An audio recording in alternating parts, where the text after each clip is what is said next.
Hey everyone, and welcome back to the channel for another installment in our weekly news recap, where we take a look at some interesting six skill news happening and being announced. Actually, first of all, this is coming a little bit late. I had some technical difficulties, so I lost the original video, so I had to recreate it. So thanks for bearing with me. So I know a lot of these are going to be a little bit late. And the second thing, before we dive in, the big news this week was clearly Inart, right? Inart had that presentation and that showcase they did at Wonderfest in Shanghai. So I do want to talk about that, but I'm going to separate that into its own video because I think we're going to get a little bit more in depth into that. So I don't want this to become like an hour-long video. And actually, surprisingly too, Exo-6, even though last week I said I'm going to be dialing back potentially my Exo-6 purchases, they ended up coming into the same Wonderfest showcase with their own displays, and there's a lot to talk about. Positive, I think, when it comes to Exo-6. So I'll separate that into its own video as well. But a couple of interesting little news stories, so hopefully this won't be too long. And obviously Hot Toys' announcement of the Flash, the Young Barry, is something we're going to cover. But before diving into the announcements, let's jump right into news, right? And the first news story, again, courtesy of Hot Toys, which should come as no surprise to any of us, is they did do a little video clip where they're showcasing the TVA Loki and Sylvie figures, which I own, and they're amazing, right? That Loki TV line that Hot Toys did was spectacular, and I will maybe do a video with all four of the figures together because they really do look great, and Hot Toys really did a great job with all four of the figures. They really do have some of the best likenesses, I think, of this past year, so definitely a highlight. But in that video, they did mention that they are working on figures from Loki Season 2. So again, shouldn't come as any surprise with how much Hot Toys loves Loki, and I think how much Loki remains such a beloved character in the MCU. So looking forward to that. Fingers crossed there's a Mobius there at some point. He was such a, first of all, it's Owen Wilson, and to have him in six scale figure form would be great. And he was such a key pivotal part of that first season. I still haven't watched the premiere episode of season 2, so no spoilers, right? I'll watch that this weekend. But they are coming. It's not a surprise. And actually that kind of leads into the second topic, which is the Artisan DX Scarlet Witch launched. Sideshow had a limited batch. I don't know exactly how many they had. I'm guessing about 1,500, and I'll tell you why I think so. But yeah, that finally went on pre-order on Thursday. Sideshow did the whole queue system where you had to be RSVP logged in. I did all that. I did manage to get her on order, so I'm really happy about that. As an MCU collector that unfortunately skipped that Civil War Scarlet Witch, having that version of her in the collection is kind of a missing piece that I'm finally getting to add. And to have her in that Artisan version, which looks really, really amazing, that'll be my first Artisan pickup, right? And again, we're just basing everything on a prototype, so who knows how she'll turn out. At the cost, I'm hoping she turns out really well, because I think, again, focusing on that Marvel collection that I have ongoing, there are definitely a couple possibilities I see for the Artisan line down the road. With Scarlet Witch having come out, the other iconic characters I could see them tackling, without a doubt, I'm sure a Black Widow Artisan version is coming out. Which version of her? Who knows? But if any figure is going to get revisited, I feel like it's going to be a Black Widow, Scarlett Johansson version with this new rooted hair technology. So I wouldn't be surprised if that comes at some point. Thor is another natural figure or character that would lend itself to this new Artisan line. And then, of course, with that Loki Season 2 announcement, potentially a Loki as well. So just some thoughts as far as a potential for that Artisan DX line to continue with the Marvel figures. And I would definitely be tempted to get all three. Again, we haven't gotten any Artisan releases, right? The Wonder Woman was probably a precursor to this Artisan line. So I don't know that we can say that they're all going to be that level, or if they're actually going to be improved from that. What I do hope, and I think it's a complaint that um, a lot of collectors have right now with at least the first three announcements, is the only difference between the sculpted and the rooted versions right now is that rooted hair, right, with the new technology and the wool implantation. So it does look good, right? That's why I picked her up. I like the character. I wanted her for my MCU collection. But I do agree with with some of the complaints about how at the price point, this Artisan DX line should be a little bit more than just the sculpt or the rooted hair, right? It should be more. There should be something else that makes it feel a little premium. And if at the price point, which is not cheap, right? $440 for this one. The Joker was, I think, $515. So these are expensive figures, really expensive figures. I think, personally, I think this is Hot Toys' response to Inart, right? And I think at that price point, you've got to start throwing something else into the batch, right? Into the figure. Premium Inart is basically selling themselves on premium materials, so I would hope that, you know, they're not doing it necessarily with this one, but as this Artisan line progresses, that Hot Toys does do something else as well to set this Artisan DX line apart, besides the rooted hair. Because while that's good, I think for the price point, they could do a little bit more. Now, with that out of the way, let's move into announcements. And the big announcement that came out of all the companies this week was the Flash, the young Barry version of the Flash from the movie. So immediately I'll say I was totally wrong. When the movie was released finally, right, and the box office was pretty much a failure at that point, and the reception to the film from fans was less than stellar, right? It was pretty much a mixed bag.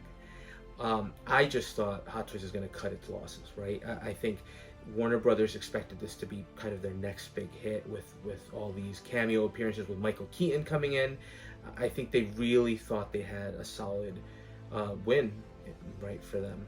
And unfortunately, it didn't pan out. And I just thought, and we've seen that with Hot Toys before, that when a movie is not financially successful, they kind of dial back, right? We saw that with the Valerian figures, right? They had two main characters, never got released.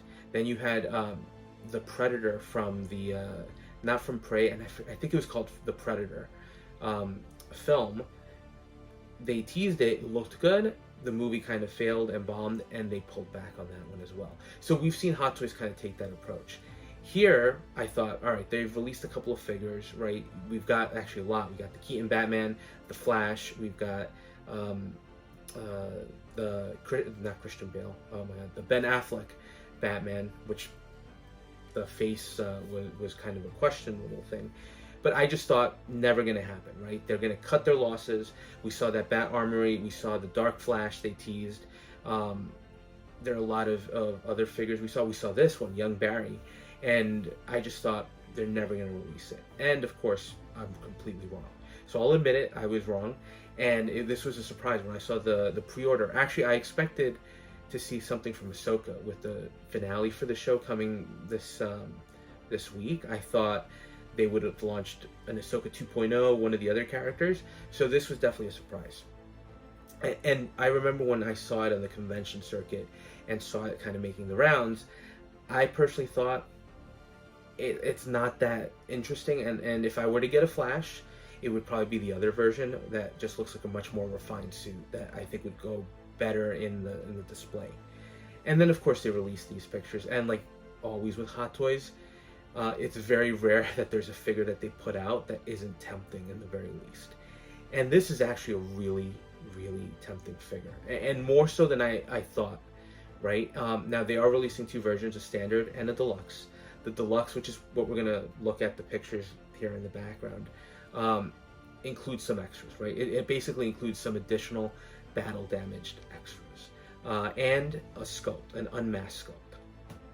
So, frankly, I can do without the unmasked sculpt, but the battle damage extras are a big appeal here. But looking at the figure, first of all, it looks great.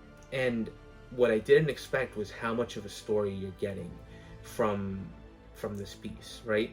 Obviously, it's the the suit itself is a spray painted Keaton bat suit, right, that was repurposed for young Barry, with the spray painted lightning logo, with his headphones, right, even the cut off ears. There's a story there, right, you can just immediately tell when you look at this is a homemade suit just using Michael Keaton's bat suits, right? So that's a nice touch. Then you get the battle damage portions. And the other thing to note is he does come with two different mask sculpts. So he comes with the more standard one that still has a little bit of an expression, almost like a sense of bewilderment expression. And then he has the battle damage one with more of a grimace, right, that's showing the teeth, and that has that nasty cut on the side of his cheek. That all looks impressive to me, and the detail work that Hot Toys put into that, the teeth look super real, the scar looks nasty, right, the cut looks nasty and bloody, the expression, just all well done. And yes, I know it's a prototype, right, so we're judging just based on pictures, but I think Hot Toys knocked it out of the park as far as likeness is concerned, because under that cowl you can pretty much tell this is Ezra Miller, right? So that's impressive right there. Now you also get the conventional rolling eyes, which I think add a little bit extra. So just that by itself looks great. And then the deluxe version includes those battle damaged accessories, basically for the hands. And they're not showcased in the picture that has kind of all the accessories in the entire package, what you're getting. But he also has, I think it's going to be replaceable pads for his shoulders that do have shards of debris on them, right? But it again serves to tell a story. If you look at the hands that he comes with, right, you can tell that his hands have been impaled with these shards. So this is a Barry that is been through the ringer and it really is a battle damaged figure that you get with this deluxe version. So that to me is really impressive and very appealing. And I think the unmasked sculpt too that you're getting, it's good. Listen, it's good in the sense that, and I know maybe I don't seem that excited, but when you look at the mask sculpts, it's just those to me really stand out. So I think the likeness is there. I think it looks good. It looks hyper real, which, you know, ever since they announced the Shuri sculpt and the updated Tom Holland and the Natalie Portman Mighty Thor Jane Foster sculpt, right? Hot Toys has been kind of focusing on trying to give you much more realistic looking portraits. So I think they did a good job here. And the sculpted hair, again, Hot Toys does a really, really great job making that sculpted hair look real. So overall, a really nice package. You throw in the lightning effects, right, which we've seen with figures like Thor, right, multiple times. That always adds a little extra something, makes the figure feel a little more dynamic. So it's a really good piece. I think there's a nice story that's being told with it that is a little bit appealing. And I wasn't expecting, and I'm just looking at pictures, right, at the pictures along with you, I wasn't expecting to like it as much as I did, right? In the showcases they've had, right, it just looked like it got lost a little bit. And I also bring up the showcases because while Hot Toys didn't attend Wonderfest, I think they have a small pop-up store going on in Taiwan right now, and they have these figures on display, including that Bat Armory and including that Dark Flash figure. So first of all, I think this line probably has to be selling well for them to continue to produce the figures, right? So I wouldn't necessarily, I'm kind of rescinding and retracting my previous statement that they're done with the line. I think this is proof that they're not. So there is still a chance, I think, that we see some of those other figures. And this one stands out in that picture with the Keaton Batman, the other Flash, and the Supergirl. And the reason I bring up the Supergirl is I do think it looks like they might have updated her sculpt. And I couldn't find a close-up picture of her, but it looks like a much better sculpt. And I have that figure on pre-order along with the Keaton Batman. So she was coming home no matter what to go along with my Cavill Superman and kind of my DC line that I'm creating, right? Not necessarily movie specific. But they updated her, so she looks great. And this young Barry figure actually looks really great in the set. So this went from I'm easily going to pass on it. I'm very tempted to pick them up. I haven't pre-ordered any of the Flash figures, right? I might wait until they get blue screened on Sideshow to decide whether or not I'm going to jump on the pre-order. But very impressive looking, and much better than I thought it would be. Now, moving on, the only other announcement that I kind of wanted to touch base on was from SW Toys, and they're basically continuing their third-party Resident Evil line with a new version of Jill Valentine, and I think this is from that animated, I think it's called Dead Island, Resident Evil movie that came out recently. She looks good. I think the sculpt is a little on the softer side, but coming from an animated movie, I think that might be part of the reason.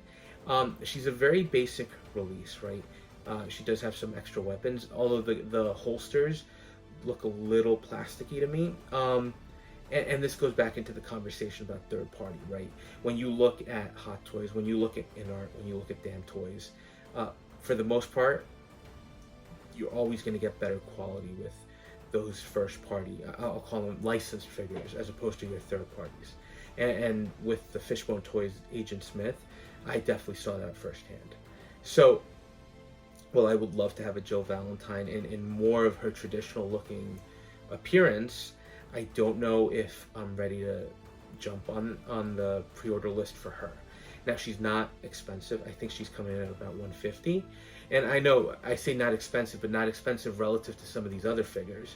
But again, $150 could go to this Flash, could go to some of the Inart figures that are being released, to the Artisan Scarlet Witch that is pretty expensive, right? So, while I thought I was going to cut back on Exo-6 as well, their showcase kind of changed that a little bit.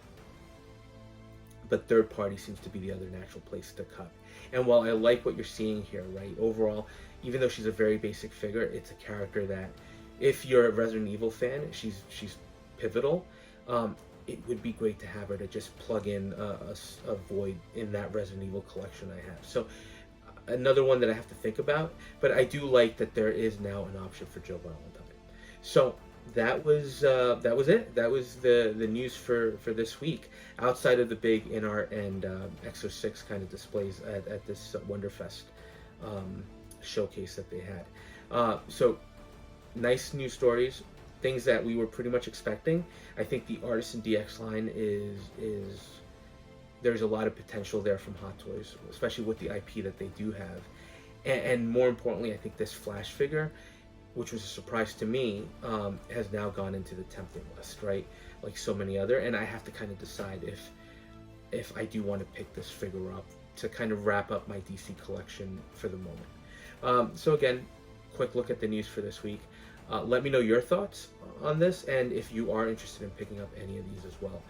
And as always, thank you for watching. And if you are enjoying some of the content, please consider liking, commenting, and subscribing, and we'll touch base on the next video.